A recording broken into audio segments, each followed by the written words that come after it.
Then next है seed fruit का formation कैसे होता है। आफ्टर इवेंचुअली फर्टिलाइजेशन क्या होता है कि 2 डिवीजन होता है हमारा, डबल फर्टिलाइजेशन में 2 सेल्स बनती है, ठीक है। एक सेल तो अपनी क्या बनती है, जाइगोट बनती है, एक बनती है ट्रिप्लॉइड एंडोस्पर्म सेल बनती है।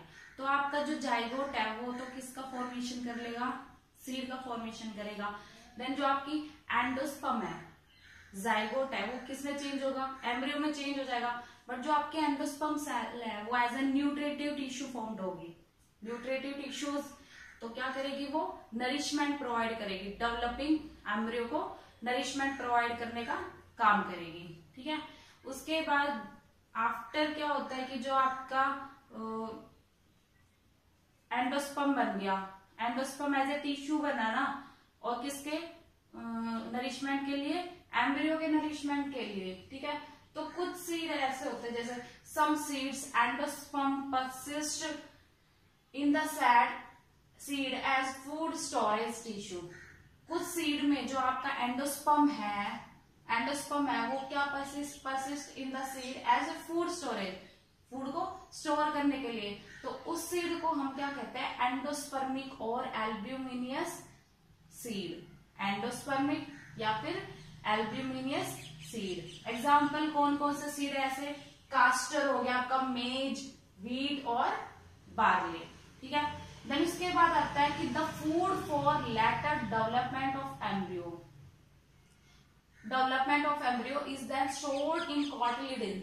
कहाँ अब फूड कहाँ स्टोर हो रहा है, कोटिलिडन्स में, which become massive are called non endospermic और एक्सा एल्ब्यूमिनियस। अब इसमें फूड कहाँ स्टोर हुआ है, जो आपको जो डेवलपमेंट करेगा एम्ब्रियो का, वो कहाँ स्टोर हो रहा है, कोटिलिडन में, ठीक है। तो एग्जाम्पल क्या लिया है यहाँ पर, पी, ग्राम और बी, ठीक है। ये आपका नॉन एंडोस्पर्मिक और एक्सा एल्ब्यूमिनियस। उसके बाद कुछ सीड ऐसे है, रिमेन्स ऑफ न्यूसेलस परसिस्ट। कुछ सीड में क्या होगा, जो आपका न्यूसेलस है वो परसिस्ट करेगा। The residual nucellus which persist in seed is called perisperm,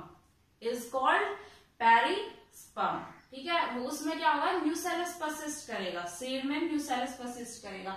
example क्या लेंगे इसमें हम, किसका, कॉफी का ले लिया आपने, ब्लैक पेपर ले लिया, कैडमियम ले लिया, कास्टर का ले लिया, ठीक है। तो ये था आपका कि किस किस टाइप का सीड फॉर्म्ड होगा। देन उसके बाद आता है कि जो आपकी इंटेग्यूमेंट है, इंटेग्यूमेंट था किसमें, एम्ब्रियो में, एंड जो आपका इंटेग्यूमेंट था वो ट्रांसफॉर्म्ड हो जाएगा किसमें, सीड कोट में।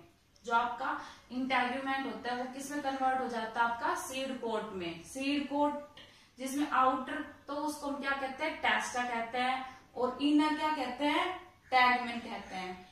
आउटर टेस्टा और इनर टैगमा। उसके बाद dry seed, the embryo occur in state of inactivity. उसके बाद जो आपका सीड होता है, जो आपका सीड होता है, ड्राई सीड है, उसमें एम्ब्रियो क्या हो जाएगा, इनएक्टिव हो जाएगा, इनएक्टिव, ठीक है, इनएक्टिविटी हो जाएगी उसमें। तो उस पीरियड को हम कहते हैं डोरमेंसी ऑफ सीड, डोरमेंसी, ठीक है।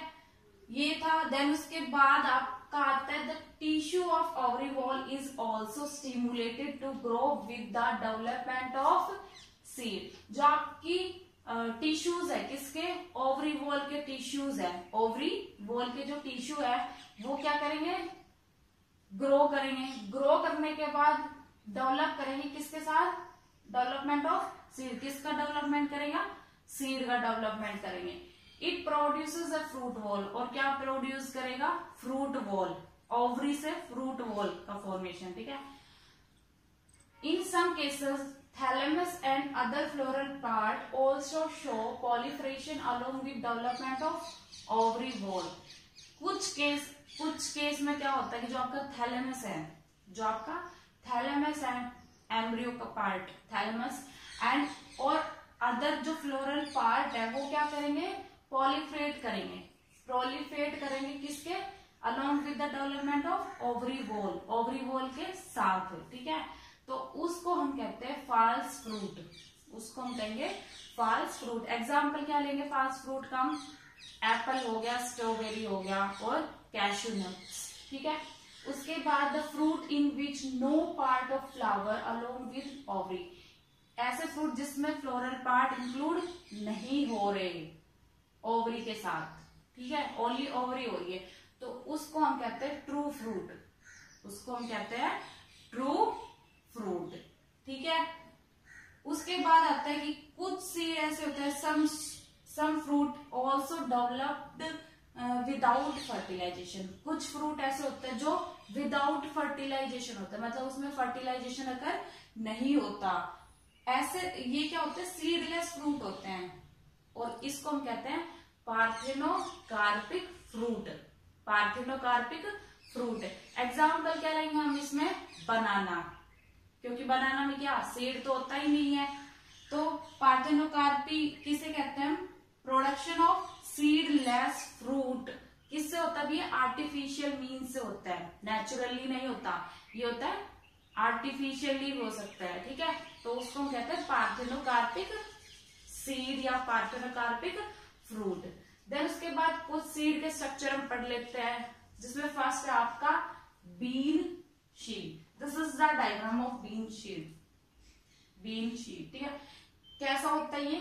किडनी शेप होता है। कैसा स्ट्रक्चर होता है इसका? Kidney shaped, brownish, non endospermic. Non endospermic क्यों बोला इसको?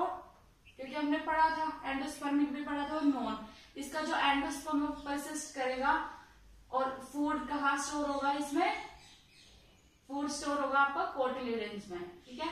तो ये है नॉन एंडोस्पर्मिक और डाइकोटिलिडन सीड।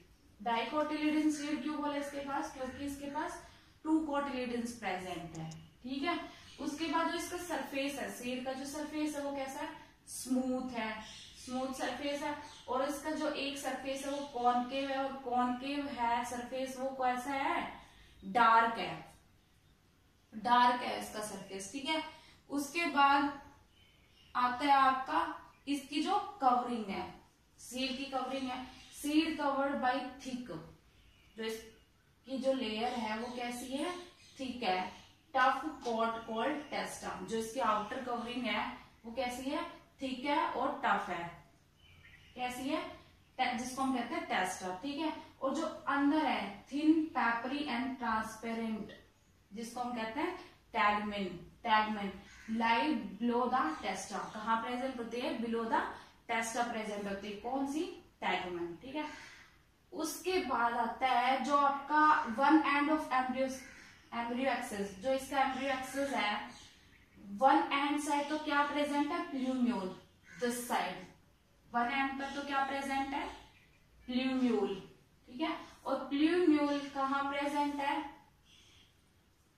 कैसा है? And other and is radical, और इसका जो अदर है वो है रेडिकल। ये वाला एम्ब्रियो का एक्सिस तो एक साइड तो प्लूम्यूल पार्ट है और अदर साइड है रेडिकल। जो आपका प्लूम्यूल है वो प्रेजेंट है बिटवीन द कोटिलिडन, दोनों कोटिलिडन के बीच में प्रेजेंट है, ठीक है। उसके बाद part of embryo axis lie between radicle and cotyledonary node called hypocotyl.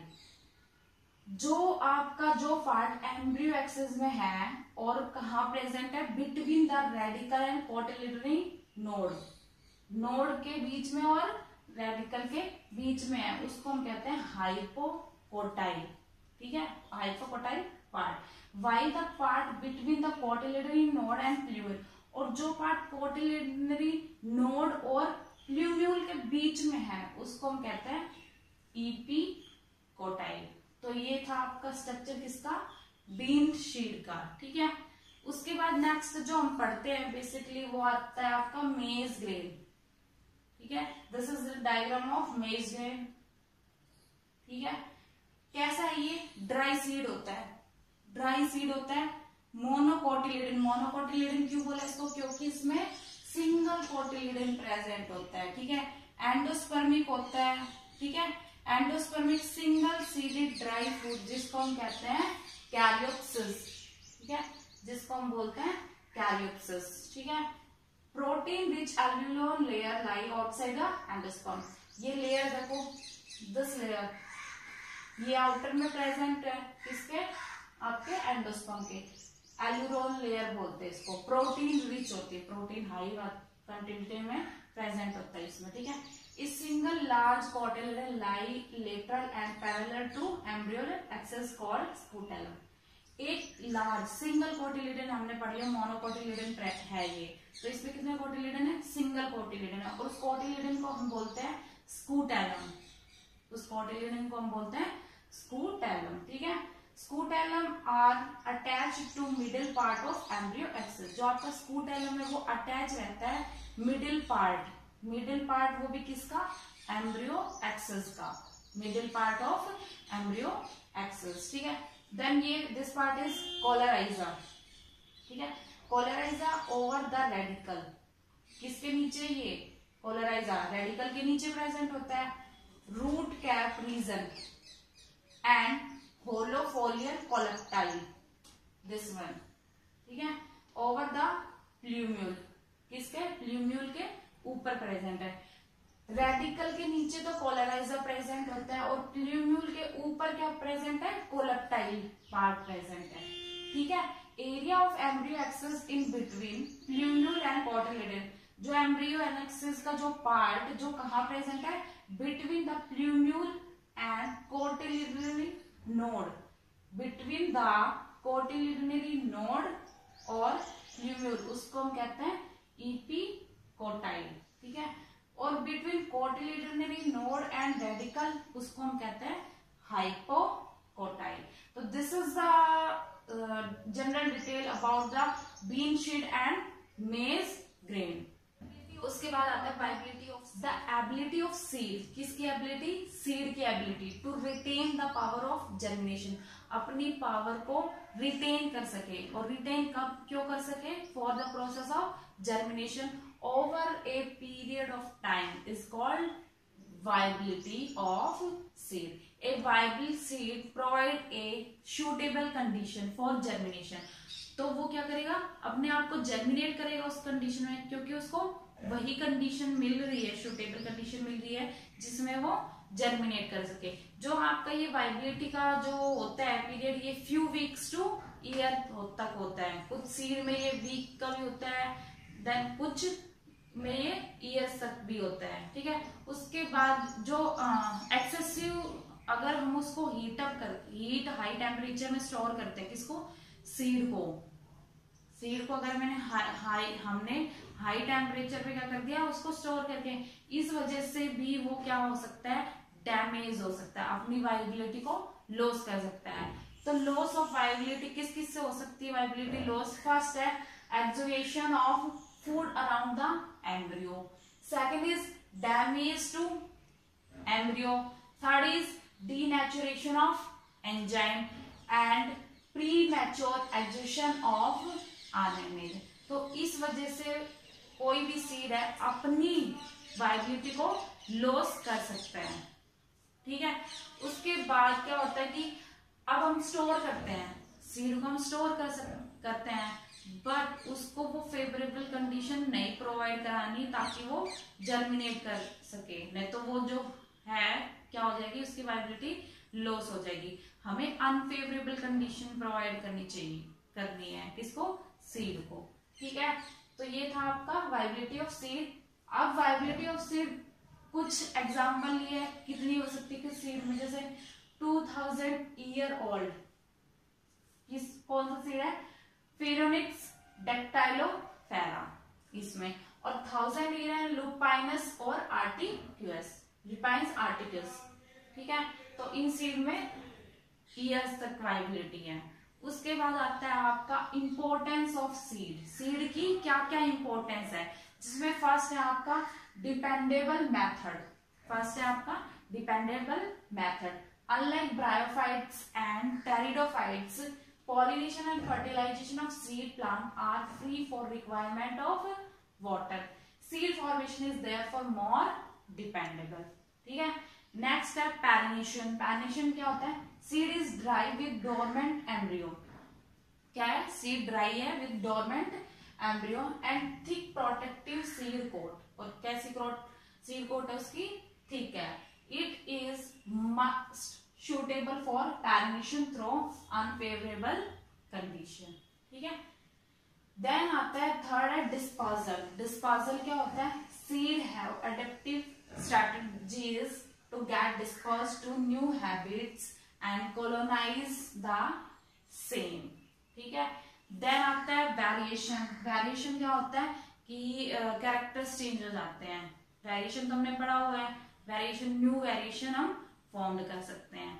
उसके बाद आता है स्टोरेज. स्टोरेज काफी सही है, हम उसको काफी, अगर हम स्टोर करते हैं सीड को इस पीरियड में जैसे स्टोर किया, तो उसको हम अनफेवरेबल पीरियड में भी ग्रो करवा सकते हैं विद सूटेबल कंडीशन. ठीक है, उसके बाद है एग्रीकल्चर. एग्रीकल्चर में भी इसको हम काफी अच्छा यूज कर सकते हैं सीड का. ठीक है, ये था इंपॉर्टेंस ऑफ सीड.